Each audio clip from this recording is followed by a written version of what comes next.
After the planet Earth was struck by a mysterious and terrifying catastrophe that began at night, savage creatures started to appear, spreading fear in the heart of a father named Paul and his two sons, Thomas and Joseph. We learned that Paul was trying to protect his children in every possible way and keep them away from the night creatures that were wiping out humanity, leaving only a small number of survivors. Paul taught his sons the methods and skills needed to survive after the disaster. He showed them how to gather their own food and always remained fearful for them and deeply concerned about their safety. We see Paul standing outside the house, waiting for his son to return from visiting a nearby farm. We learn that Thomas has stayed out past the allowed time. Thomas is shown running through the forest, trying to reach home before it's too late. Meanwhile, Joseph rushes to close the doors and windows as darkness falls and the night creatures begin to appear. He makes sure everything is securely locked. Paul decides to go out and search for Thomas.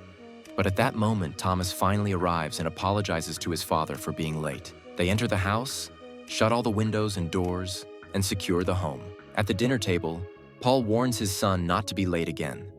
The two brothers begin arguing, so Paul steps in, separates them, and tells them that they are not animal. They must protect one another and never allow anything to harm them. After dinner, they gather together and play chess. Suddenly, their dog starts growling and barking. Paul realizes that danger is close. He goes down to the lower floor and hears strange noises. Without warning, there is a violent pounding on the door. The creatures begin striking it, trying to break it down. Thomas and Paul struggle to hold the door shut and prevent it from opening.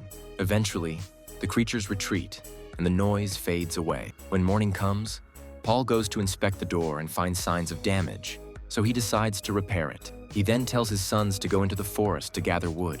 Thomas asks his father for permission to visit Rose's farm, where he spends most of his time. Paul tells him to cut and stack the wood near the house first. Then he can go to the farm. We then see Joseph drawing when his father comes to him. Joseph asks about the night creatures and the catastrophe that struck Earth. Paul tells him that he believes the planet has passed the worst stage and that people will come to rescue them, and everything will change. Here, Paul discovers that Joseph had tried to fix the car. Paul starts the car easily, which makes Joseph happy, and he asks his father to teach him how to drive. They go out so Joseph can practice driving, and we learn that Joseph is actually a better driver than Thomas.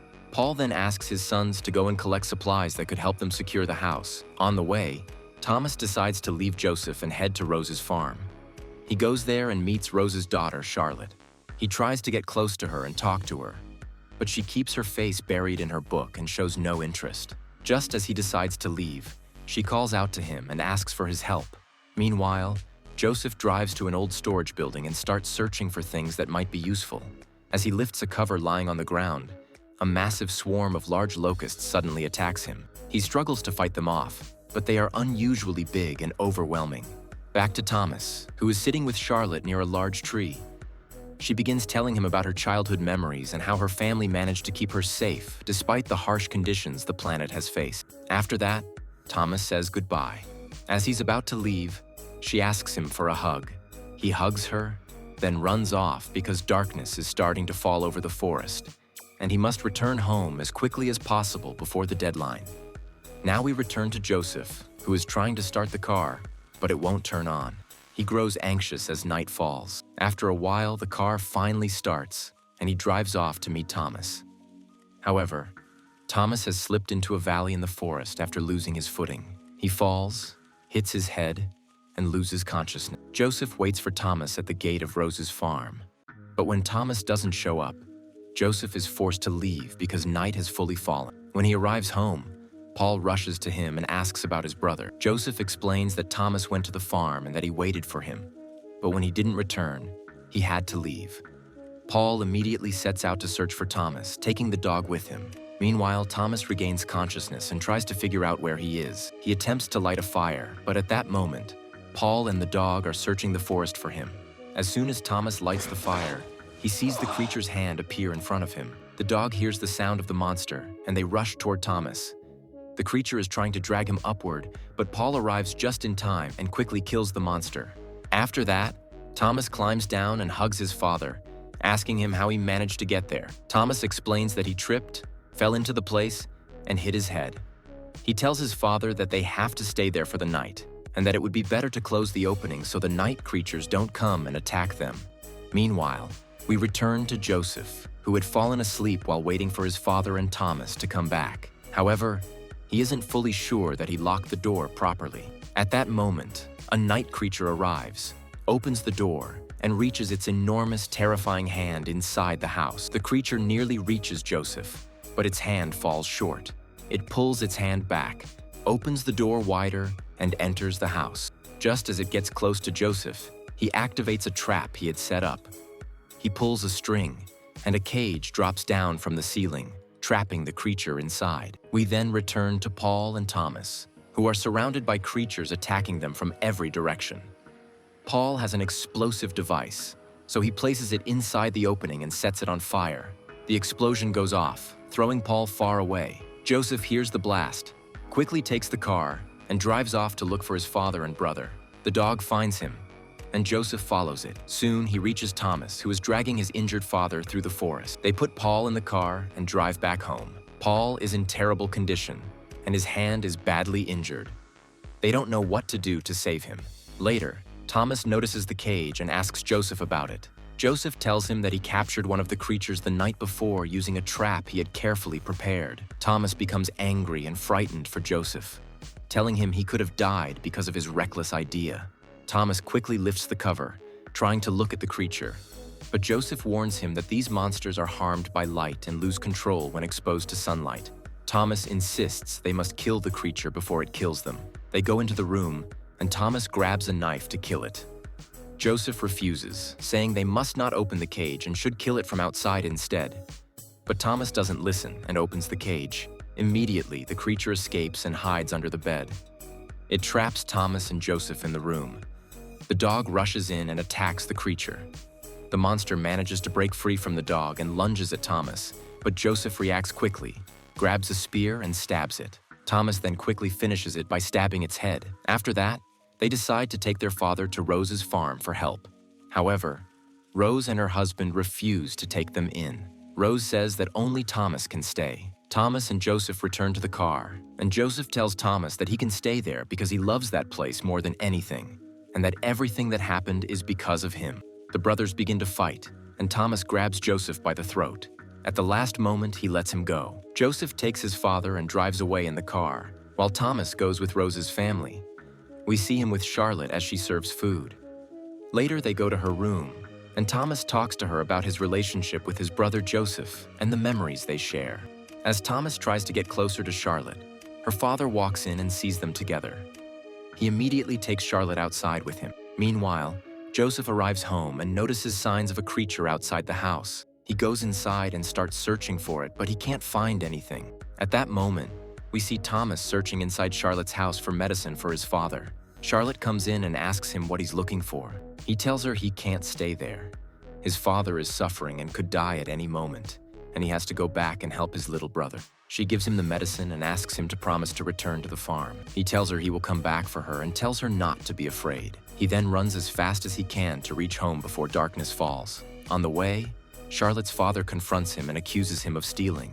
Thomas insists he's not a thief and says Charlotte gave him the medicine and that he can ask her to confirm the truth. We then return to Joseph, who is searching for the place where the creature entered the house. He discovers that the monster made a hole and came through an opening beneath the basement floor. Back at the farm, the men capture Thomas and are about to kill him. But at the last moment, the creatures attack the farm. One of the monsters grabs the man who was aiming his weapon at Thomas. Another creature attacks Charlotte's father, causing him to drop the candle, which sets the curtain on fire. He tries to fight back, but the creature turns and attacks Charlotte's mother. She manages to escape at first, but another monster attacks her on the stairs and kills her. Charlotte goes upstairs to see what is happening and finds a creature feeding on her mother. She screams and runs away in terror. Meanwhile, Thomas sees that the creatures have killed all the farm workers. He tries to escape but fails. A monster approaches, ready to kill him, but at the last second, Charlotte arrives and shoots the creature with a rifle, saving him. From there, Thomas takes the medicine with him and tells Charlotte they must leave. He tells her there is nothing left for her in that house anymore. We understand that her home has burned down. Her parents are dead, and she has lost everything she loved. Now we return to Joseph, who is still searching for the creature when he hears a sound near the door. As we focus on the crack in the doorway, Thomas's hand appears. We realize he has returned home with Charlotte. He gives Joseph the medicine and apologizes for his behavior. Their father begins to regain consciousness. Joseph tells him that the creatures have dug tunnels beneath their house and that they don't know what to do. Paul tells them they must fight and defend their lives. Joseph goes to the storage room, followed by Thomas and Charlotte, and asks them to help him. He sets up a trap to burn the house down with the creatures inside it. He asks Thomas and Charlotte to distract the monsters while he prepares the fire. A creature attacks them, but Charlotte manages to kill it. Then they join Joseph, who has finished preparing the trap. He asks for their help, and they take a large freezer to hide inside during the fire. They hide in the room, but when they open the door, they see that their father has managed to stand up. He takes the rifle from Charlotte and begins firing live rounds into the floor. The creatures rush toward Paul, but the weakened floor collapses beneath them, and they fall into the basement, becoming trapped. The others run to hide, but Paul does not go with them. Instead, he stays outside the room and locks the door behind them. Joseph calls out to his father, begging him to come hide with them inside the freezer. But Paul does not respond. He sacrifices himself by drawing the creatures deeper into the house to save his children. The others hide inside the freezer, and the house explodes in a massive blast. They struggle to hold the door shut so it won't burst open from the force. When the explosion ends, they come out and search for their father. However, one creature is still alive and immediately attacks them. Thomas tells them to run to the car. As they reach it, the surviving monster follows them, and soon the rest of the creatures gather, forming a circle around them. Charlotte manages to shoot the remaining creature, breaking the circle. The monsters collapse and die. In the end, they succeed in eliminating all the creatures. The next morning, they bury their loved ones who died because of those monsters. After that, they decide to leave their home and search for other survivors in their city, hoping to rebuild life again. We see them get into the car and begin their journey toward a new life. This time without fear of the night. After destroying all the creatures that had hunted them in the darkness and nearly caused the extinction of humanity on Earth,